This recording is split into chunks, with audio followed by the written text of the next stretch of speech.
These are my predictions for UFC Fight Night 15, Diaz versus Neer.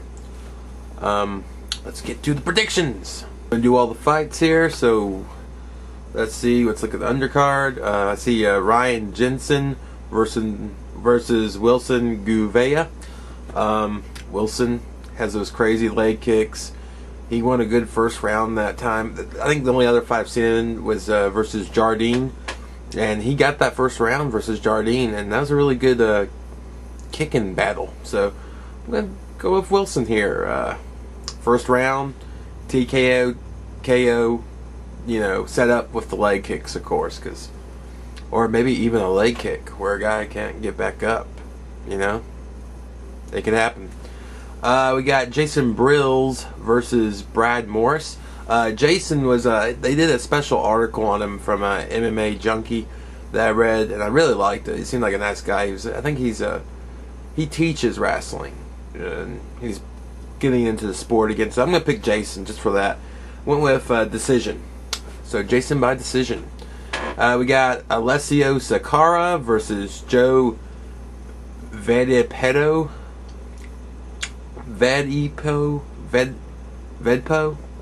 Let's go with Joe Vedpo. Alright. I'm going to pick Alessio Sakara. I think they're going to try to give him a match that he can win. So, I'll go with Joe Silva. Joe Silva's judgment on that one. So, yeah. Alessio. He needs to get a win, doesn't he? Yeah. It's been a while. He keeps on, losing to the upper echelon of UFC talent. Next, we got Dan Miller versus Rob Kimmons. Oh, this is going to be a close one. But I'm going with Dan Miller. I don't know. I just see it going for him. So, I'm going to go with him with submission. Both quality fighters, though. We got Drew McFreedes versus Mike Mazzanzio. Whatever. Drew, TKO, first round. McFreedy's is a good fighter. It's got really, really nice. It's got adrenaline, and he has I want to say, I hate when they describe black fighters and being energetic, but he's really energetic. It has nothing to do with his skin, I swear. You always hear Rampage, really energetic, or Randleman, very energetic. No. It's Drew McFreedes is a good guy. He's a good fighter. What he did to Marvin Eastman was crazy. If he does that, he has got this first round. So, good match. We got Alan Belcher versus Ed Herman. I like Alan because he's like really scrappy. This guy just pulls out wins out of his ass out of nowhere, and that's really, I really admire that, because wins he wasn't supposed to get, he gets them, and then Ed Herman on the other hand, I like Ed Herman from the show, The Ultimate Fighter. What was it, 3? That was 3. I liked him. A lot of people didn't like him, but he was interesting. He was kind of what do you say, egomaniac, but it's a little feud with Rory was pretty funny. Ed Herman's biggest problem is he's kind of one-dimensional. He's got wrestling, he's got the ground and pound, but I don't think of him for subs. I don't think of him for sub defense. I don't think of him when it comes to stand-up. Stand-up is actually pretty awful, but I think Ed Herman will win this. I don't know how. I'm just gonna say maybe sub. Not really. Probably, if anything, ground and pound. So yeah, Ed Herman. We got Kyle Bradley versus Joe Lauzon. Big fan of Joe. Loved the Ultimate Fighter 5. It was 5. Really, I thought that was a really good season. It really picked me up because I didn't really like the Ultimate Fighter 3, and I really, really didn't like the Ultimate Fighter 4 with the comeback. But the Ultimate Fighter 5, it kind of re-energized me on the series. And Joe was a big part of that because I was rooting for him the whole time. Unfortunately, he got sat on by Manny in that finals match. Woulda, coulda, shoulda. But Joe, they're giving him another match, to some steam, some momentum going. So I'm going to go with Joe. Fight ends in round 1. KO, TKO, whatever. We got Eric Schaefer versus Houston Alexander. This is a real hard match to call because Houston, he really is touch and go with a lot of this stuff. So I'm gonna pick Eric. I think Eric will get this.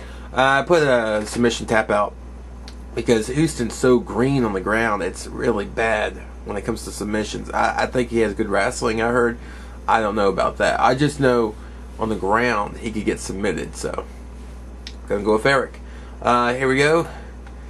Now it's funny. This is what they're titling the card, but it's not the major bout. It's not the last bout. It's the next to last bout. But here we go. Nate Diaz versus Josh Neer. Neer had a really good win recently. Den Thomas. He beat Den Thomas, which is very solid. I don't know if Thomas is kind of losing it by a couple of steps. He's kind of an older fighter, and Nate just keeps on pulling off these victories at the last second, where you didn't think he'd win, but he wins, and you're all happy. You're like, yeah, cool, because it's like the ultimate underdog story during the fight, Mostly, fights where one guy dominates most of the fight, that guy's going to win the fight. But Nate Diaz makes these comebacks, and it's fun to watch. And for that reason, I'm going to pick him. Let's pick Nate Diaz. Then I think Neer fought the Neer fight. I think he did fight Nick Diaz, and he lost. But it was more of it wasn't that. It was pretty close. It was like a weird kind of boxing match, kind of like where they were peppering each other. I think back and forth with weak jabs. I'm gonna take Nate. Brother can do it. He can do it. I think he's a little more focused than his brother. So yeah, I'll give him the edge here. Yeah. The only thing I ever worry about with Nate Diaz is that he needs more strength. I always worry he's a little too weak.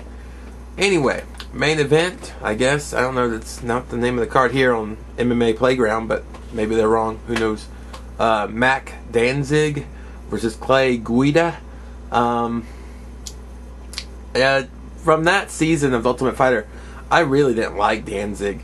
Now that's kind of weird because I liked Ed Herman, but Danzig he seemed like kind of an elitist asshole, as Herman was more of an egotistical asshole. And maybe I don't understand, but I like certain people over others. That's how it works. And Mac kind of knew he won all season. He knew he had the season wrapped up, and that it doesn't bode well for the viewer. Knowing one guy knows he won and then he wins, it's kind of eh. And then Clay is that guy that works hard and does everything right, but sometimes he doesn't get the win, and you want a guy like that to win. And Clay's always exciting. You gotta love Clay for that. He's exciting. He's like a big lovable caveman out there, and I'm a big lug of a guy too, and he's kind of he has the hair, and he's not worried about his looks, and I don't care about my looks because here I am on YouTube, looking like a freaking idiot. But I'm gonna go with Clay for those reasons exactly. He's a great guy. He's gonna push it to the limit, and he's gonna get the win. I think I'm gonna go with decision because I don't know if Clay can finish Danzig, but he can beat Danzig. I love when UFC puts together these free cards. I'm gonna be watching. Hope you watch. Everyone watch. Higher ratings means more free cards, more cards in total, actually throughout the year, whatever. Keep the ratings up, So let's all watch, Watch. And that's gonna be September 17th, 2008. So it's gonna be on Wednesday. Oh, I work Wednesday. Shit. I think it starts at 10. I'll be home by 10 probably, so I'll probably watch. I'll watch this, or I'll take a day off if I have to. So, bye. Good fight night. Let's have a good fight night.